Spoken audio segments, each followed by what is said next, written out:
Patterns with Dye STEAM adventure with the Anaheim Public Library. My name is Frankie Fiber. And hi everyone, I'm Fiona Fiber. And together we are the Fiber Friends. In today's episode, we are discovering how to create really awesome patterns on your clothing and on fabric, so you can customize and explore all the ways you can make really cool clothes. Well, today we're gonna learn about a very specific way to make patterns. And the technique is using dye and fabric and string and other materials that you'll learn about in your STEAM adventure today. But the method is called Shibori. This method originates in Japan. The word Shibori translates from Japanese to mean wring, squeeze, or press. And that's really cool because, as you'll see, that's totally what we're gonna be doing today. The earliest samples of Shibori date back to over 1,000 years ago. So this technique of adding patterns to fabrics and clothing has been around for a long, long time. So we're gonna learn some ways to make Shibori patterns today, and we're gonna honor and respect all of the people who created these methods. All right, so now we have our fabric nice and washed, and when we learn about Shibori, we're gonna just learn that a lot of these techniques involve specific folds, kind of like origami, but with fabric and dyes. So for the Arashi technique, you wanna lay your fabric out, and you're gonna do an accordion fold. That means we're gonna fold one way, maybe about 2 inches thick. You can determine how wide you want your fold to be. I'm gonna do mine about 2 inches wide. So once you fold it, you're gonna accordion. So that means you're going to flip it over and you're going to fold it the opposite way. So now I'm going to flip it over again and fold it the opposite way again. So you can kind of see, can you see these layers? Kind of like an accordion, right? Like an accordion. So now I'm gonna flip it over again. So you're gonna do this accordion fold until you reach the end of your fabric. So here's the last end here, and I am going to smooth it out. And now I can take the pole. So I found this pole, it's just part of like a piece of furniture, it was a leg on some kind of chair or table. And so this is a really cool way to reuse this. So I'm gonna take my accordion folded fabric and I'm going to wrap it around the edge of my pole, and I'm going to secure it with a rubber band.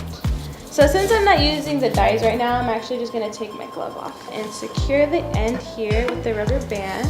I'm gonna wrap my fabric around my pole,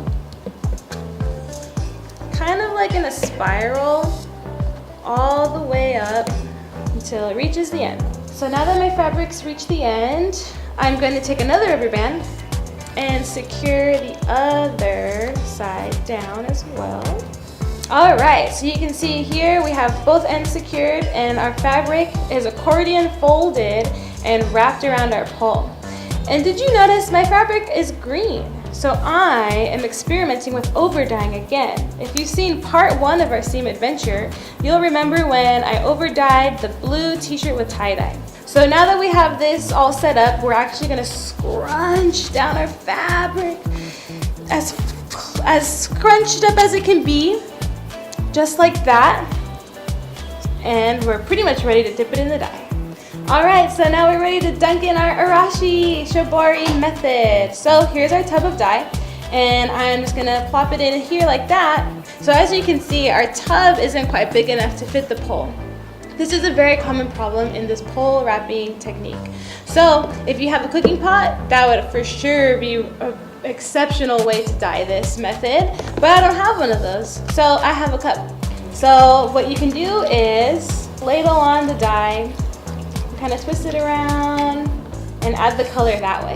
All right, look at our Arashi. It's been soaking in this black store-bought box dye for about an hour. We're gonna undo it and see how it came out. I'm so excited. All right, so here we go. We're gonna undo it and you can start to see the parts of the Arashi. All right, so here we go. We're gonna open it up and see this beautiful design. Wow, look at that. You can see right where we folded the accordions and where it was most exposed to the dye. Wow, isn't this beautiful? It kind of does look like a storm or something with all the water waves crashing. We did it! All right, everyone, so we're gonna learn a different kind of Shibori technique called Itajimi. And basically what that means is that we're gonna be using some wooden blocks to create some super cool patterns on our t-shirt. So before we get started, you need your t-shirt that is pre-washed or dipped in whatever binder that you need. And then I'm gonna show you how to fold the t-shirt so you can get a really cool effect with it. Okay, so you wanna start with your t-shirt and making sure that it's flat on whatever surface you're working on. And then you're gonna fold your t-shirt in half. So I'm just gonna pull it over from one side to the other just like that. You're gonna take one side of it and fold it towards the middle like so. And then this is where it gets a little tricky. Pick up the 3 parts that you have folded and fold over that part. So it's kind of like you're doing what's called an accordion fold. So there's one layer, then this part's closed, then there's another layer, and then this part's closed. Okay, so now we're gonna fold the opposite way, and we're gonna fold this into 4ths, but we're gonna use the accordion style. So you're gonna get one end of your shirt and fold it over like that. Then you're gonna pick it up and fold it the opposite way like that, so it's towards the back. Then you're gonna do the same the other way, and the same the other way. So when you're finished folding it and you pull it apart like this, it should kind of look like an accordion, like up and down. So that's the fold that you wanna make sure that you have. I also wanted to mention that this is just one pattern you can create using the Itajimi fold, but there's also other ones that you can use to create other patterns. So once you get your shirt folded into this style, you're gonna grab 2 wooden blocks. You can use whatever you have. You can even use like your toy blocks too, if the amount of fabric you're folding and dyeing is small enough. But you're gonna place 1 block on top and 1 block underneath like this, so it's kind of like you're making an ice cream sandwich. Then you're gonna grab some rubber bands and you're gonna add them over your blocks to hold this into place. So maybe 2 to 3 going this way. And then I like to do some going the opposite way as well. And this will make sure that when you dye it, it will hold this block over a part of the fabric, which is what is going to help us to create the really cool pattern that we'll have. Awesome. So this is what the final thing should look like before you get into the dyeing part. Awesome. So now we're going to do the actual dyeing. Now traditionally with Shibori techniques, most of them use indigo dye, which is a dark blue dye. So today we're going to mix it up a little and use more of a brighter blue to dye this particular project that we're working on. So there's different ways that you can actually dye this particular technique in Shibori. One of them could be by dipping it into a bucket of your dye. So if you have a bucket full of it, you just put it in there and you let it soak for a couple minutes. Today I'm going to show you how to do it using your bottle dyes from the store. So this is a much easier way and a little less messy too. So basically you're gonna take your bottle dye and kind of squirt your fabric around each side of the block like so. And you can do it as dark or as light as you want it.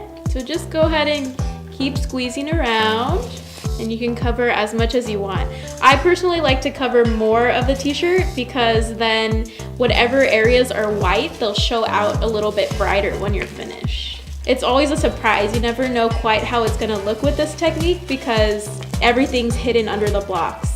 If you remember what we talked about in the first video, the saturation can kind of allow the dye to soak a little bit deeper into the fabric. All right, so I let it sit for a few minutes. So now we're gonna unveil to see what our pattern looks like. So I'm taking off all of the rubber bands, and you wanna make sure to have your surface covered or have a bucket underneath you because especially with the darker dyes, those tend to stain much more intensely. So you wanna make sure that you have everything covered so everything doesn't get full of dye. So you can kind of see the white spot. That's the first white spot, and that was kind of created by the wood that we put on it. And we're gonna open it.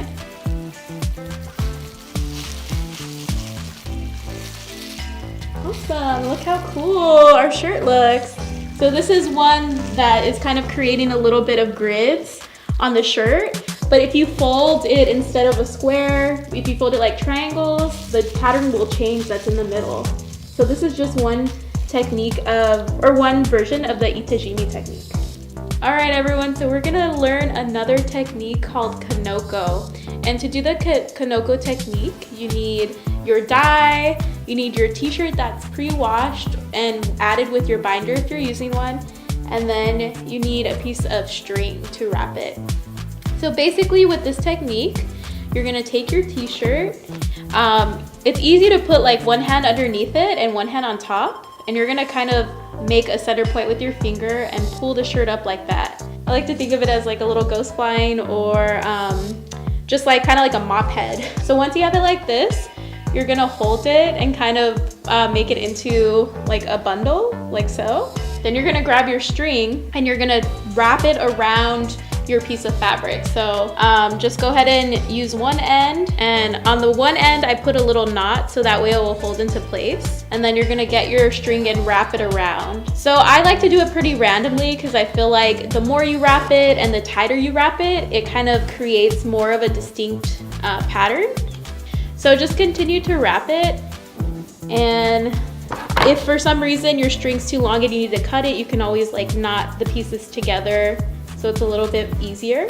And sometimes I like to move the actual fabric around because it makes it a little easier to wrap the string around it. Okay, so I was able to wrap the string all the way around the fabric and back up. So now when I get to the end, I'm just gonna make another knot so it holds it into place. So now we have our finished wrapped piece of fabric, and we're gonna go ahead and add our dye now. All right, everyone, so now that we have our fabric complete all around, it's ready to be dyed. So for this one, we're gonna use our bottle dyes again. So we're just gonna squirt the dye onto your piece of fabric that's wrapped. Again, make sure that your surfaces are covered either with paper or you have it over a bucket or are doing it outside, so that way everything stays clean and you don't stain your clothes or anything important. So I'm just gonna grab my dyes and I'm just gonna squirt them over the wrapped fabric. And again, you can always choose to use one color, you can use multiple colors. It kind of just depends whatever style or whatever color you want your fashion to be. And it's kind of funny because I always feel like when I'm dyeing things, it always looks like just really funny when you have it wrapped up or you're preparing it or dyeing it. But always when you do the reveal, it looks so super cool. So now that I kind of squeezed out all of the extra dye and we have it ready to unveil our final style that we dyed it, I'm just gonna grab a pair of scissors and I'm gonna go through and cut all the strings. And you just wanna be careful when you're cutting because obviously you don't wanna cut into your t-shirt. All right, so I took off all the strings and now we're gonna open up the t-shirt and see what our awesome dye did. And if you're layering the colors, you get these really cool different pieces going through the center. So that's another easy, cool Shibori technique, the Kanoko. All right, everyone, thanks so much for joining me and Frankie to learn all about Shibori style techniques. And I'm so happy to see what you created. I hope you keep dyeing and come to your local Anaheim library to check out more books about dyeing and have some fun this summer. Bye.